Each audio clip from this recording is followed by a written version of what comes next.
Okay बच्चों, next chapter we are starting for your revision is chapter number 12। Chapter number 12 start कर रहे हैं हम आपका, which is about special courts, tribunals under the companies act and other legislation. Basically अगर chapter की बात करें इंडिविजुअली की कितनी वेटेज रखता है तो बहुत ज्यादा नहीं रखता ये। रीजन बीइंग ये चैप्टर दूसरे चैप्टर्स के अंदर मिक्स होके आ जाता है। इसमें से खाली जो इंपॉर्टेंट पॉइंट है वो एक ही है, दैट इज एनसीएलटी और उसका कॉम्पोजिशन। पर्टिकुलरली आज तक एक ही बार एग्जाम में ये चैप्टर आया हुआ है, वैसे चैप्टर नहीं आया हुआ। चैप्टर नंबर 12 है ये आपकी बुक में। अगर जो भी बच्चे बुक वाले हैं और जिनके पास बुक नहीं है वो नोट स्क्रीन पे देख सकते हैं हमारे। ये special courts, tribunals under companies act and other legislation. So what is tribunal? Tribunal is basically a body corporate. Tribunal क्या होता है? Tribunal is not a court, not a department, it is somewhere below the court above the department. अगर आप introduction पढ़ते हो इस chapter का तो काफी सारी चीजें इंट्रो में क्लियर होती है। Tribunal is administrative body established for the purpose of discharging quasi judicial duties. एक सवाल एग्जाम में कई बार देखा गया है, what is tribunal?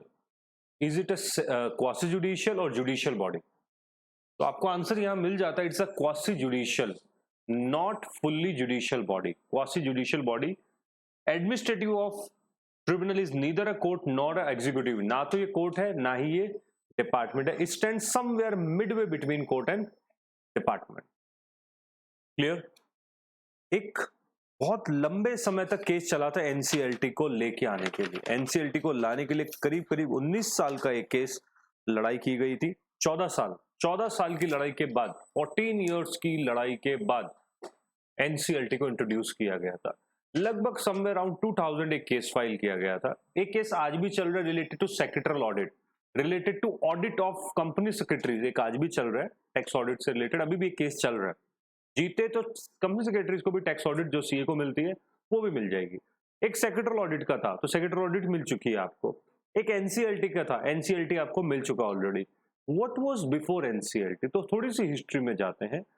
Companies act 1956 के टाइम पे कंपनी लॉ बोर्ड हुआ करता था। वोट क्या हुआ करता था? कंपनी लॉ बोर्ड हुआ करता था। कंपनी लॉ बोर्ड में थोड़ी सी मैं कहूंगा कि कमियां थी जिसको सुधारना था। कुछ उनको पार की कमी थी, कुछ सिस्टम और कुछ वर्किंग की कमी थी। करीब 2000-2001 फाइनेंशियल ईयर के अंदर एक कोर्ट में केस फाइल हुआ था कंपनीज लॉ से रिलेटेड। 2013 में हमारा कंपनी लॉ चेंज हो गया, लगभग 14 साल की फाइट के बाद में। और कंपनी लॉ 2013 के साथ हमने सीएलबी को हटा के हमारा नया नाम आ गया NCLT, national company law tribunal.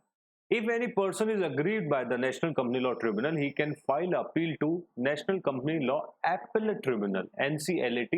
NCLAT. If any person is aggrieved by the order of the NCLAT Appellate Tribunal, then he can directly go to Supreme Court. Reason being, the people who are sitting in this NCLAT, that is National Company Law Tribunal, are almost equivalent to Supreme Court, High Court. तो आप उनके against निचली अदालत में नहीं जा सकते हो। तो ये चैप्टर दो पार्ट में डिवाइडेड है, एक आपका ट्रिब्यूनल, एक स्पेशल कोर्ट्स में।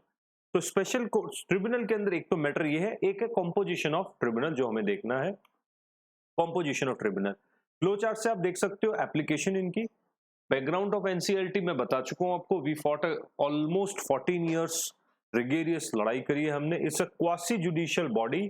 Primary objective is to constitute a tribunal is to provide simple and speedier settlement of cases which are related to corporate laws. Tribunal कौन से केसेस देखती है? क्रिमिनल नेचर के देखेगी या नहीं देखेगी? This tribunal, though the tribunal cannot see the cases which are related to criminal nature. Basically हम सिविल नेचर के या कॉर्पोरेट नेचर के केसेस देखने के लिए हमें बनाया गया है।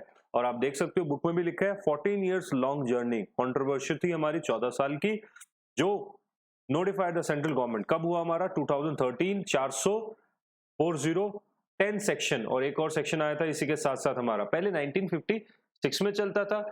नेशनल कंपनी लॉ ट्रिब्यूनल आया 408 सेक्शन में। National company law appellate tribunal आया 4010 सेक्शन में, नोटिफाइड बाय सेंट्रल गवर्नमेंट 1 जून 2016।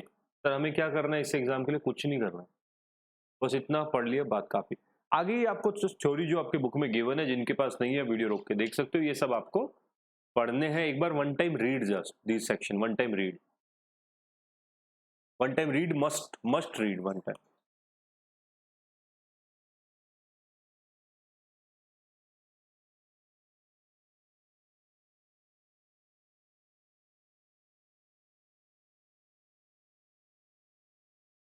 मतलब एनसीईआरटी किस किस सेक्शन में क्या क्या कर सकता है वो बातें लिखी हुई। कंपनी लॉ के सारे सेक्शन हम पढ़ चुके हैं कंपनी लॉ में, ठीक है। चलिए, what is the constitution of NCLT और एपेलेट ट्रिब्यूनल, इनके कॉन्स्टिट्यूशन क्या है, मतलब इनकी बनावट क्या है। For sure there is one chairman, एक तो चेयरमैन होता है यहाँ पर। National constitution of national company law appellate tribunal is for hearing of the cases which are against the decision of the National Company Law Tribunal. Tribunal shall have one chairman and maximum 11 members. एक chairman और 11 member होते हैं यहाँ पर। अच्छा, इसमें जैसे ज्यादातर बच्चों को पता होगा डिविजनल बेंच, बेंच सिंगल, है ना। तो छोटे मोटे केस तो एक ही देख लेता है, सिंगल बेंच, और अगर थोड़ा सा मैटर सीरियस है तो सिंगल जज इसको नहीं देखता, थोड़े से डिविजनल बेंच की जरूरत होती है। The bench shall consist of 2 members par by the tribunal. Tribunal bench shall consist of 2 members, out of whom one shall be the judicial member and one shall be the technical member. एक judicial होता है, एक technical होता है। Power of the tribunal shall be exercised by the benches, मतलब tribunal की जो भी पावर गिवन हो सारी की सारी, जो लास्ट पेज पे हमने बोला वन टाइम रीड, ये सारी बेंच को गिवन है। The bench may consist of a single judicial member and exercise the power of the tribunal in case the case is prescribed by the president. अगर president बोल देता है NCLT का तो सिंगल जज भी ट्रिब्यूनल की पावर को यूज कर सकता है। If at any stage hearing of the case it appears to a member that the case is of such a nature that it should be heard by the bench of the consist of 2 member, अगर case single bench में चल रहा है but during the case ये लगता है कि case को कम से कम 2 जजेस की बेंच देखे तो वो प्रेसिडेंट की परमिशन से ट्रांसफर किया जा सकता है। तो दोनों बातें एक ही बात है, अगर 2 बेंच वाला है प्रेसिडेंट बोलता है तो सिंगल में जा सकता है, और अगर एक बेंच वाला है मतलब सिंगल जज है और प्रेसिडेंट बोलते तो 2 में ट्रांसफर हो सकता है, ठीक है। What is the time duration, tribunal should अच्छा एक ना ट्रिब्यूनल के पास एक स्पेशल पावर है यहाँ पर, they can rectify their own orders, वो अपने ऑर्डर्स को खुद रेक्टिफाई कर सकते हैं, ईदर एट देयर सुमोटो मतलब अपने मोशन पे, या फिर at the application of other person, but within a period of 2 years from the date of passing of the earlier order.